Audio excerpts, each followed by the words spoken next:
mi gente! Guys, you're in for a big treat today. I'm going to show you and take you through the journey and the process today, how to clean and maintain a PTAC unit. You're probably saying, what the hell is a PTAC unit? Well, you're looking at it right here. Guys, this is a PTAC system, or it's basically a heating and cooling system, so it is a heat pump.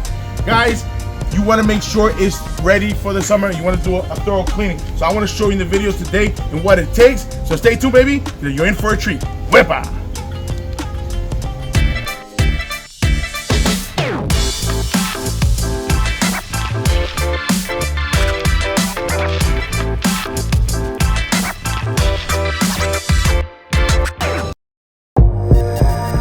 Wepa mi gente! Louie the Boiler Man is here today to tell you what is entailed of a PTAC cleaning. Guys, you're looking at a PTAC unit. These are most commonly seen, or you're going to see, or you have seen them in a hotel or an apartment building of some kind. They're very popular here in New York City, so I want to show you. So it's a package unit. It's a heat pump system, so it does heating and cooling. Guys, just think of it like it's a mini split, just a miniature size, if that makes any sense. So it's a package unit, so we have to do a thorough cleaning. And guys, when I tell you guys about maintenance, I cannot stress enough on how important it is, especially now that we get into the summer months. It's getting hot. You guys can see we have 3 to do today, which we already finished putting into the truck. I want to just show you and demonstrate what we have here. So guys, very important, guys, whenever you do the cleaning, you got to make sure the coils are clean, that you guys can see over here. Another thing is, you get a condenser coil. Check out, that's the way it's supposed to look.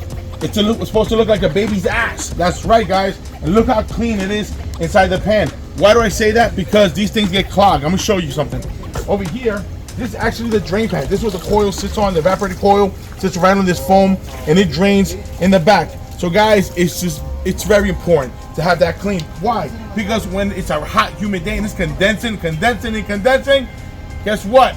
It's making water. It's condensing from, it's sweating. You know, like when you run, you sweat. Well, this sweats and water funnels through to the back. So it's super important to make sure it's clean.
So guys, if you want to do maintenance to your HVAC system, I'm that guy, because this is what we do. I'm a professional. I want to make sure that you're happy, you have a smile, and you're ready for the cooling season, which is summertime, and you want to be cool just like me. Call Louie the Boiler Man, 516-377-5200. But most importantly, guys, subscribe to our channel, smash that bell button, leave a comment below. Love to hear from you. Until next time, wepa! Woo!